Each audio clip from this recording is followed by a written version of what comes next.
tumeona vile yako kwa kuona kwetu, yani hatuwezi eleza yani jinsi alipigwa ama aliuawa kwa njia gani, tumanake mwili haiko hali sawa kabisa. Tunaomba serikali at least iangalie maslahi yetu na haki itendeke. Now, that's the family of Martin Mwau. They had been missing him. He showed up dead. They were at the Nairobi Funeral Home or City Mortuary to identify the body, and that's how it turned out being. We'll shortly be listening to what CS Public Service Justin Muturi has to say about that. But Mheshimiwa Mbowe, you wanted to say something to the earlier conversation on Shine Chief? Yeah, I just want to say that, you know, one of the problems we have with the Kenya Kwanza leadership is intolerance. I mean, my colleague here has just thrown the DG under the bus, and he says that, you know, the problem is the DG is not coming out to speak. And I'm thinking to myself, might there be a reason why the DG is not so careful coming out to speak? Because some of these things, when you see their teething problems and you come out and say the truth, then you find yourself in trouble. And you just talked about the CS for whatever, for public service, who came out to speak. Now all the CSs are up in arms. Kenya Kwanza leaders are up in arms asking for his resignation. The DG, if he tells us a problem with this sham, he probably will be told to resign. And the former deputy president told us that, you know, this thing of Kenya Kwanza, you're told to say certain things that you don't believe in. So I think when the DG is quiet, maybe it's because he's not exactly sure how to tell us. And maybe eventually he's going to come out and tell us what's going on. But there was an issue of that you had raised earlier that, you know, the problem about the 104 billion, the first time it came out from the leadership of the Committee of Health in Parliament, and they're the ones that raise a concern that this is an expensive, it's an extremely expensive program. Mm-hmm. They don't understand why. And then later on, they went quiet. I'm just wondering, one of these days I'm going to ask in the House exactly what happened for 104 that was high, and it's still the one.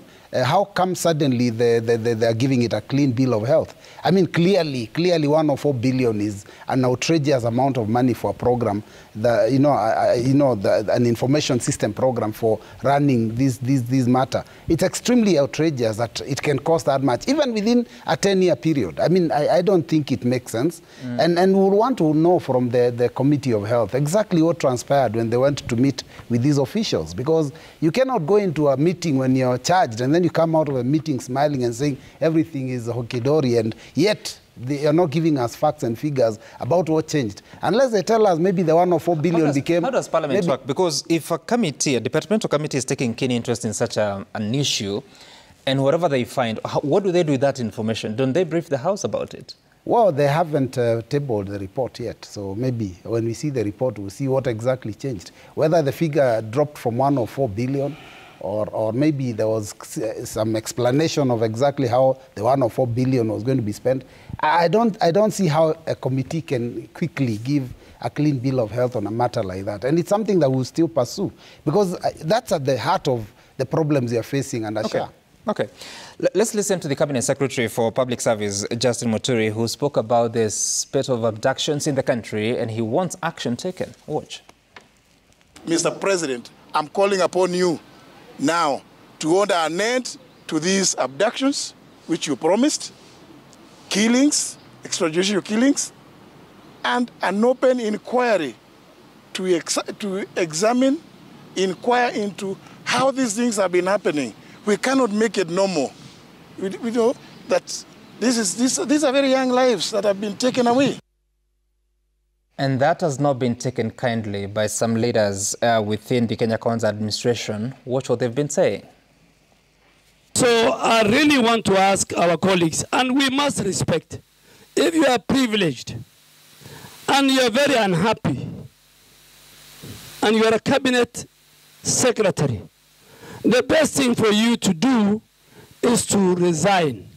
So those who pontificate and attempt to lecture the president, the deputy president, other leaders on how well they know, how well they are polished, please give us a break address the issues that concern the people of Kenya and the people of Embu. While last the worst extrajudicial killing happened in 10 years when he was the Speaker of this nation. No single day did he raise in Parliament that we need to do mambo ya kuweza kuangalia mambo ya extrajudicial killing. Now, Mheshimiwa Koech, that may sound as if it's a question of whataboutism, what Mheshimiwa Kiboreke is saying. But also, Mheshimiwa Ishungwa is saying that you should address the issues that concern Kenyans and people of Embu. Don't abductions, disappearances and killings and explained murders concern Kenyans? It should concern, and it even concerns the president himself. He's pronounced himself on this matter. And what we must, however, understand is that there's been a very distinct role now with the national police having its own budget and running its own business. It's autonomous. It runs on its own issues. And I really want to avoid politicizing these abductions. Right. Listening to CS Muturi, you get, I still don't understand. I feel the pain of CS Muturi that, of course, your son has been abducted, is part of this team that has been abducted. Then there is this team that wants to politicize such situation.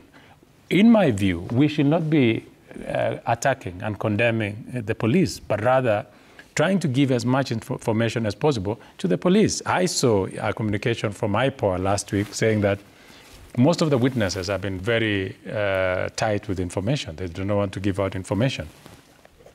But then, of course, people will want to milk this for political reasons. And I even came here before, you remember, I don't know if it was you on the show, on a case in Bomet where, you know, one of those that were assumed to have been missing, it was reported by the media that he was abducted and has been found murdered. And a family in Bomet had to come out to protest and say, no, our child is not even political, this is what has happened, and it has nothing to do with abductions.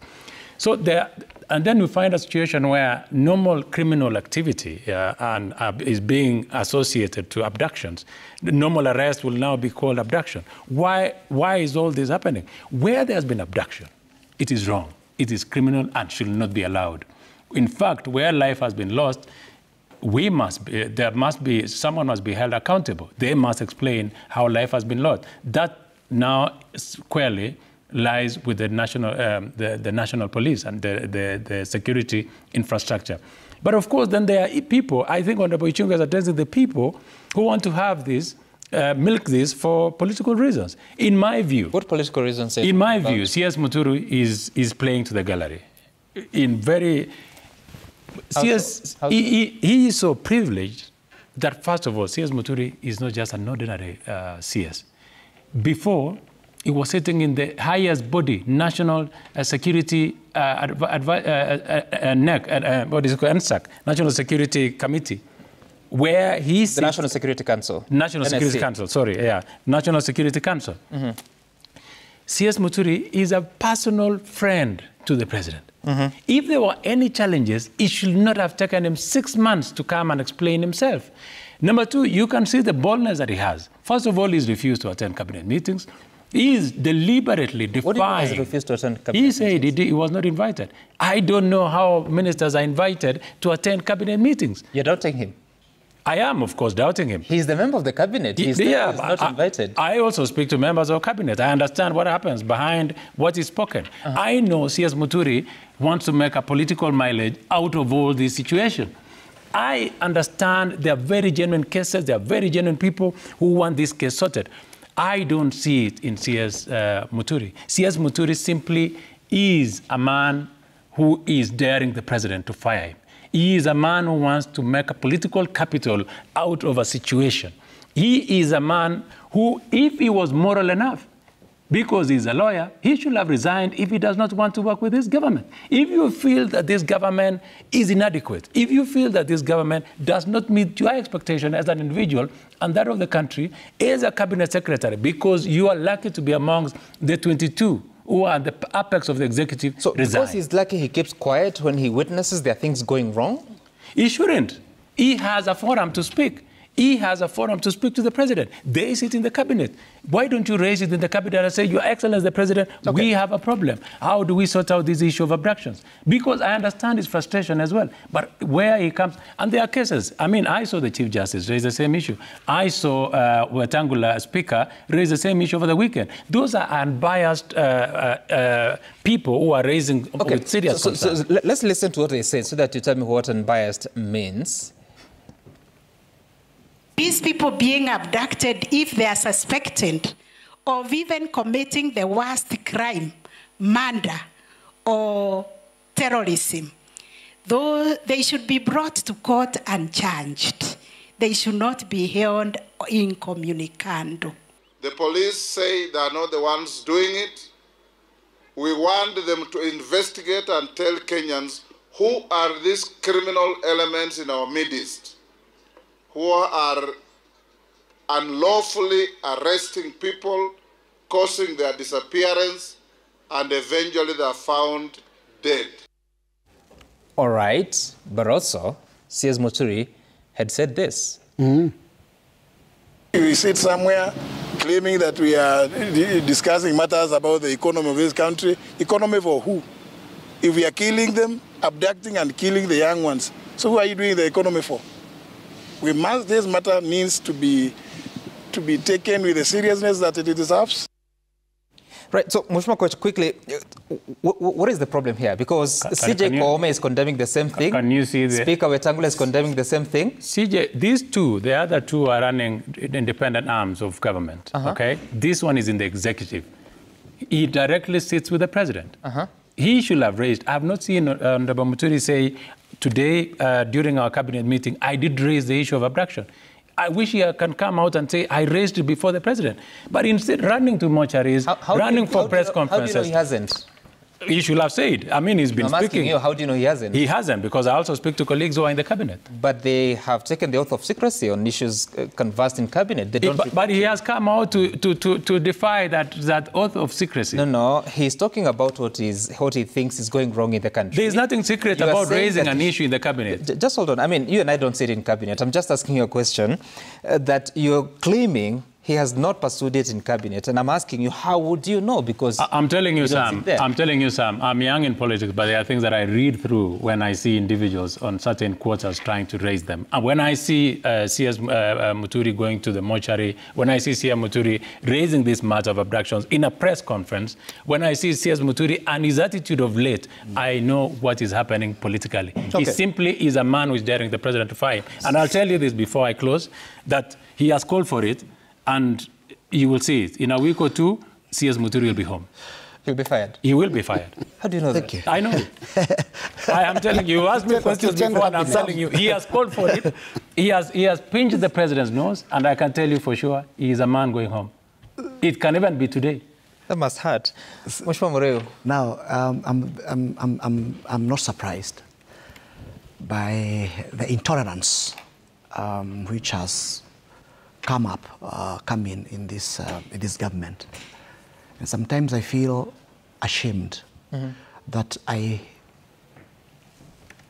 shed my sweat and blood to make sure that Kenya Kwanza come to power.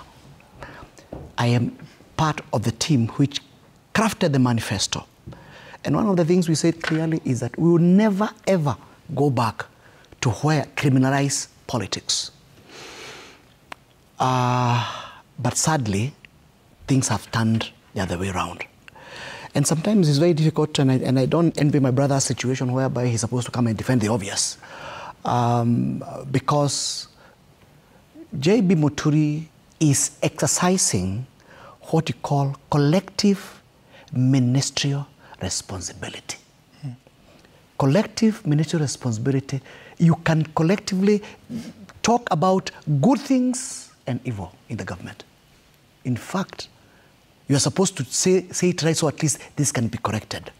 And nobody has commended Muturi for what he has done. I'll tell you, Sam, there are very many things, questions Kenyans have been asking themselves about this abduction, extrajudicial killings, but Muturi came us and gave us a chronology of how his son was abducted, how he tried to get every And I'm happy that my brother has mentioned that at the time when Muturi's son was getting arrested, Muturi was sitting in the National Security Council as an Attorney General.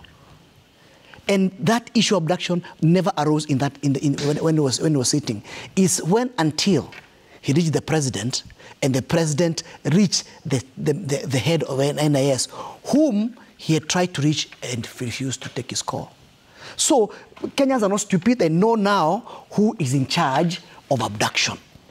They know who is abducting, because one phone call was made, and JB's son was released. Mheshimiwa, you're an advocate. Can you fairly say that? I'm quoting what Muturi said. Muturi said... You've just generalized and said that Kenyans now know who is doing the abductions. Muturi said, the president picked up his phone call. He called the head of NIS. And he said, yes, I'm holding the man. So then he released him. So this story of we don't know who is abducting, we don't know who is holding, the man said, I'm holding the man. So, and that is a problem of JB. Because JB brought out issues the leadership did not want Kenyans to know.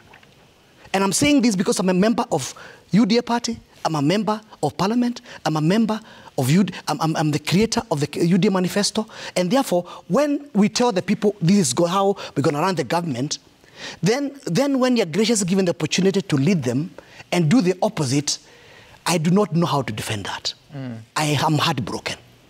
And I'm saying this, I'm saying this, if your son is arrested, your own child is arrested, and then you look for everybody to help you, nobody's helping you out. And then suddenly, when you talk to the president, is when your son surfaces, then you ask yourself, okay, the millions of Kenyans who have no access to the president, what is their recourse? And remember, you know, we can mess with the politics, we can mess with the economy, but when it comes to the sanctity of life, there's no explanation for that. And for me, my only worry is that when a government tends to go towards the extrajudicial killing angle, when, for reason that they have been told SHA is not working, there is overtaxation, there is lies here, you have not done this, you have not built this road, you have not built that dam, which you promised. When you resort to that, what does that tell you? It means the government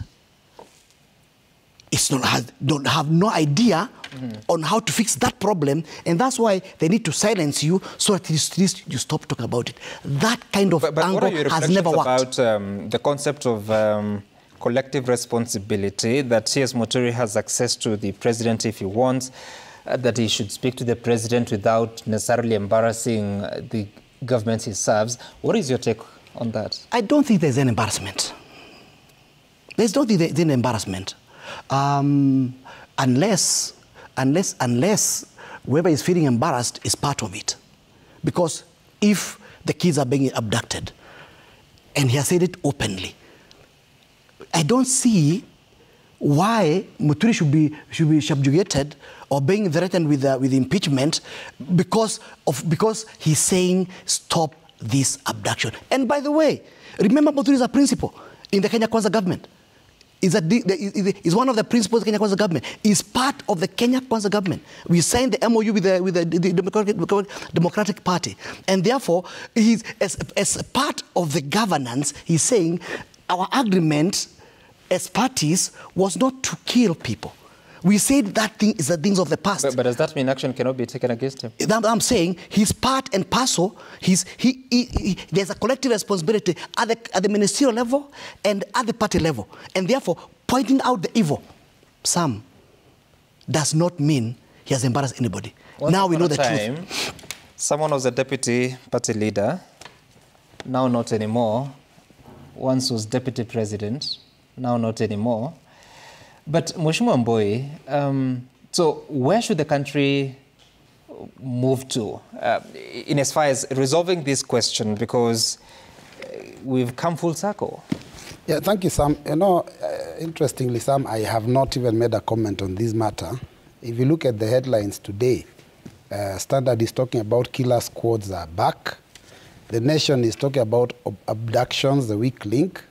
And at the heart of it all is the youth, the future of this country, because really the people that are being targeted for these abductions are those that are, you know, within their prime youth.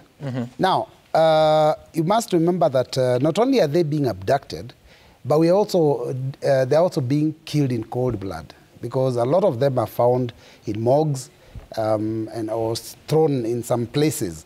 And beyond that, Sam, remember there's also a lot of parents and families whose loved ones are still missing. In fact, let me say, those that were abducted and released, even though they went through trauma and some are complaining that they're being trailed, at least they are alive and back with their families. Though they're living, you know, life of fear. Those that died, the parents can say that at least they laid the bodies of their loved ones to rest. So the parents know that their children died. But now there are also very many parents who do not know, and families who do not know where their loved ones are. They don't know whether they're dead or alive. Right. I mean, this is not something that we can take lightly, because we are destroying the future of the very fabric of this nation is being destroyed. But then we are being told by Kenya Kwanza we should see no evil and hear no evil. Because that's what the intolerance is about. That if you complain about something, and Honorable Murio raised that matter of that lady that complained about her card not working. And over 10 police officers, we saw it on social media, some in uniform, some in plain clothes, went to drag her from a hospital to take her to a police station. Her crime, she says her card for SHA is not working. And that kind of intolerance, really, we cannot continue in that manner. So basically, I think that I want to also condemn those people that are fighting the CS for public service, right, because he raised a concern that also touches him personally. His own son was abducted. People are making noise, shouting at the rooftops. They probably haven't come to direct terms with what went on. You can imagine your son is abducted. You don't know where they are, but he wasn't arrested. You know, there's a huge difference, and that's where the problem is. There's a huge difference between an arrest and an abduction. An abduction is when somebody is bundled into a car without, being told why they're being bundled and being taken without any discussion. You know that that article, is it 40 what? There's an article, is it 47 or 49, talks about the rights of arrested persons. And an arrested person is supposed to be told exactly what crime they're being arrested for, and then read their rights, and then now taken away. But these people are being arrested, they're being, kidnapped actually, and taken and held incommunicado. Their parents, their relatives don't even know where they are. So basically, we cannot continue in this manner. I want to thank those young men of Embu that shouted down the Honorable Kiborek when he went to try and castigate the CS for defending his own family, his own son, and the youth of this country. Because at the end of the day, how many need to die? How many need to be abducted for this to be sorted out? Why are they fighting CS Muturi? I think some it's because he said we need to do a thorough investigation on what's going on. We need to find who are the criminal elements that are doing this thing. He already implied that the president has some knowledge, because when his own son disappeared, he reached the president, and the president was able to get the son released. So according to his statement that he gave to the police, the president did know about his son. And obviously that kind of implies that probably he has a say and some knowledge on all the others. But at the end of the day, who? The president, because the CS says when his son was abducted, he tried to call all the security leaders, wherever. He called the Inspector General, he called the CS for Interior, he called everyone, and he was not getting any headway. But the minute he reached the president made a phone call. Within an hour, his son was released. So according to him, and I think... Which I think there's something you're leaving out there, because it says that he overheard the president speaking to the Director General of NIS and asked him, do you have Muturi's son? And he said yes, and he told him to release him, which eventually happened. So in essence, he knew the president had some knowledge of where these people were being held, and so at the end of the day, my issue is this. Interpretation, isn't it? My interpretation is that if Muturi's son was abducted, and the president knew that the son was abducted and was in the hands of the security agencies, who had already feign ignorance when they were called by the CS himself, because he called all these people and they said they don't know. Yeah. But the president made a call and they were released. That means the president was the one with the ultimate decision of whether or not they'll be released and in what in exactly what condition. Okay. Really, you don't need to be you don't need to be a rocket scientist to understand these basic things. Okay. But let me say some finally. Yeah. The reason that CS is being fought is because he has said we need a commission of inquiry. And you see, the commission of inquiry will lay bare these facts. Exactly what was the president's involvement, what were the agencies' involvement, why were these people being abducted in this manner, who are they?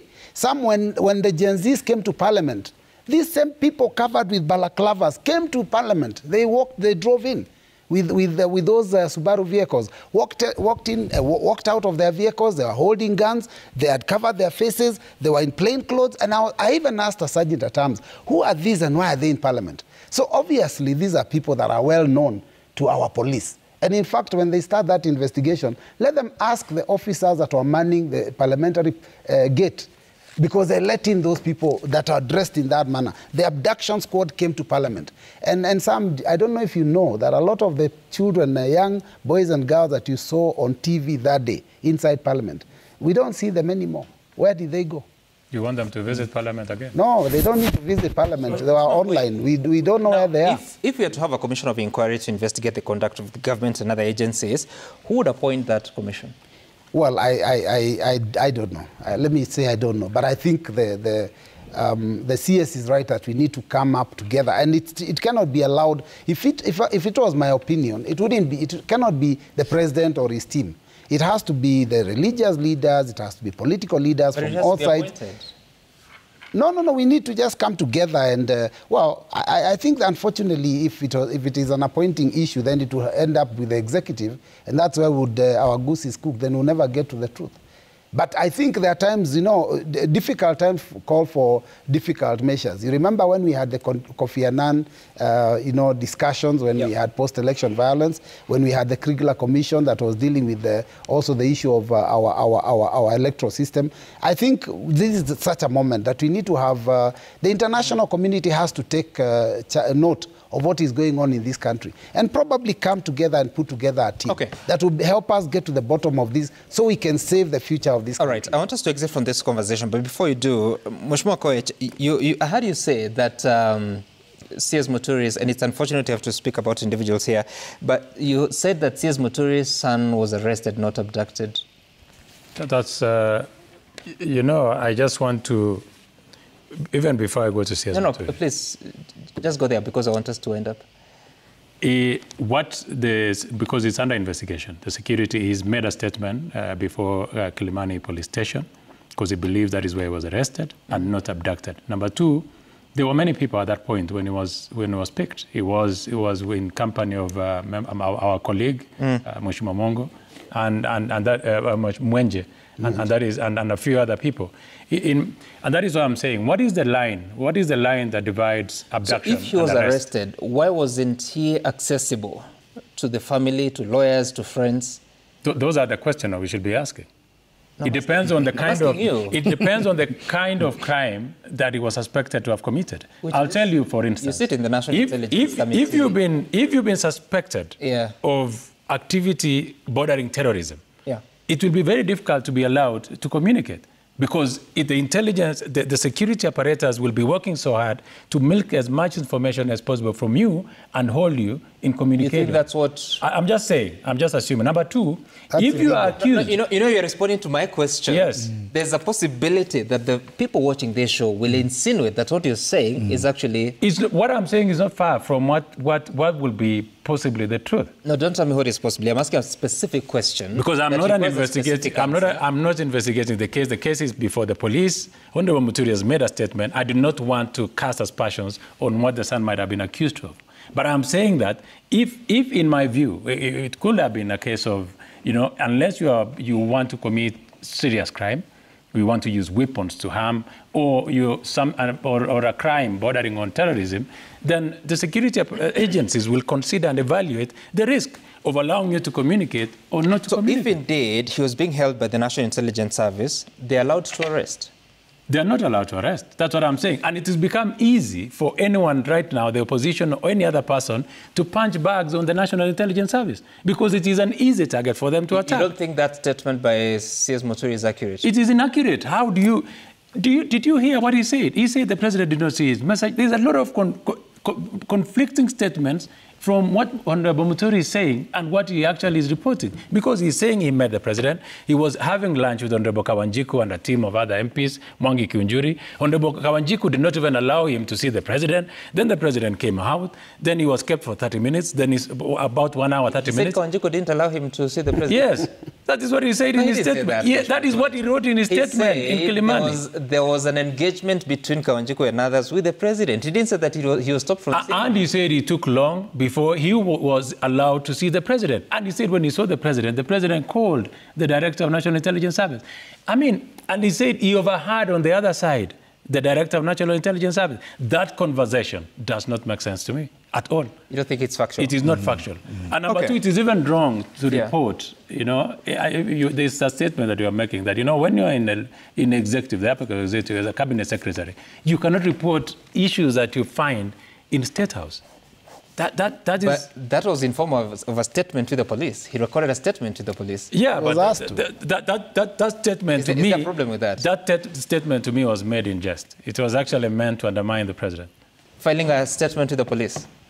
Why don't you ask yourself, why did it take him too long to make that statement? I don't know, you tell me. You're the one who is a politician. I'm just telling you it is politics. And then again, Sir Sam, before you conclude, look at the headline, because I want to go to, he said Abductions, the weekend link. But then when you go to the same newspaper, The Nation, on page 3, it is giving you a chronology, what has happened with the gentlemen who were picked from Lolongo. He's saying, here is what we found out about Lolongo missing man, written by the same paper. And he's saying, investigation into the abduction of 4 men from Lolongo last December has taken a new twist after it emerged that one of the missing persons was in possession of multiple mobile phones, lines not registered.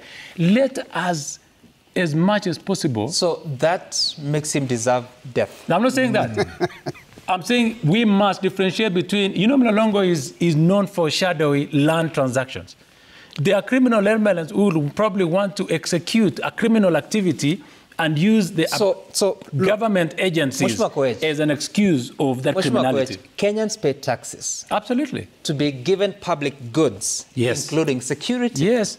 An entire national police service operates in this country. It is independent. In all corners, you're saying it's independent. Indeed it is. Yes. Oversighted by who? IPOA.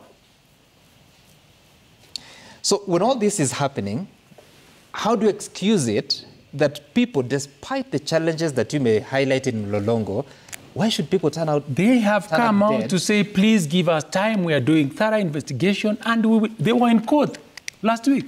So the IG and the director of criminal... Investigation or protecting life? What is more important to you? They must protect life. The sanctity of life, Sam, is unquestionable. You must protect life. Mine or any other Kenyan must be protected. Okay. That is what the Constitution says. That is what the Holy Book says. So it is not even a question. It must be protected. The question is, can we disassociate politics from the activities? Because there is criminality and, of course, there is politics. Where there are cases of criminals taking advantage to execute their criminal activity and use our security agencies as a hiding screen, we should not allow. Okay, let's transition. Still many questions surrounding that, and there appears not to be a firm answer to what exactly is happening in the country. There's been all manner of vocabularies, from abductions, kidnappings, to enforced disappearances. But one thing is certain, some of them have turned up dead. To the story of what is happening in the country, the IBC selection panel has advertised, called for applications